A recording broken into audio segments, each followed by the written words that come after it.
ఏ రాష్ట్రంలో కూడా ఇళ్ల నిర్మాణానికి 5 లక్షలు ఇచ్చిన దాఖలు లేవని, తెలంగాణలో కాంగ్రెస్ ప్రభుత్వం ఇందిరమ్మ ఇళ్ల నిర్మాణానికి 5 లక్షలు మంజూరు చేస్తున్న ఘనత కాంగ్రెస్ ప్రభుత్వానికే దక్కిందన్నారు ప్రభుత్వ విప్ విజయరమణారావు.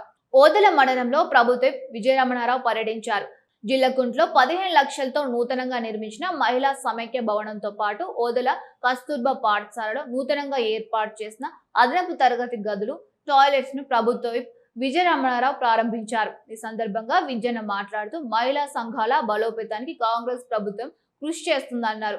దేశంలో ఎక్కడ లేని విధంగా పేదలకు సన్నబియ్యం పంపిణీ చేస్తున్న ఘనత కాంగ్రెస్ ప్రభుత్వానికి దక్కుతుందన్నారు. గత ప్రభుత్వం 10 ఏళ్ల పాటు ఇల్లు ఇస్తామని చెప్పి ప్రజలు మోసం చేశారని, కాంగ్రెస్ ప్రభుత్వంలో ఇల్లు లేని ప్రతి అర్హునికి ఇందిరమ్మ ఇల్లు ఇప్పించే బాధ్యత ఉందని భరోసా ఇచ్చారు.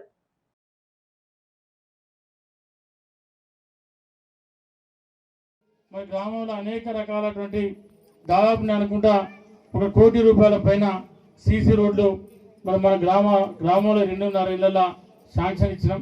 ఇంకా రాబోయే రోజుల్లో కూడా మిగతావి కూడా శాంక్షన్ ఇస్తాం.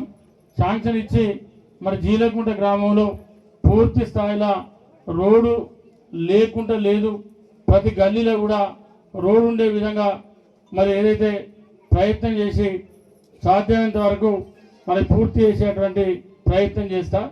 మరి మన ప్రభుత్వం వచ్చినటువంటి ఈ 2.5 సంవత్సరాల రైతునే రాజు చేయాలి. మరి రైతు బాగుంటే రాజ్యం బాగుంటుంది. రైతు ఏడ్చినటువంటి రాజ్యం కానీ ఎద్దేడ్చిన యుద్ధం బాగుండదని చెప్పి మన పాత సామెత ఉంది. ఇవాళ ఈ 2.5 ఏళ్లలో మీ అందరికీ సాధ్యమైనంత వరకు మరి 5 ఫసళ్ళు అయినాయి. వడ్లు కటింగ్ లేకుండా చూడడం, మరి మీకు సరిపోయే విధంగా కాలనీలు మరి ఎక్కడికక్కడ ఎన్నంటే అన్ని కాలనీలు ఇప్పించడం.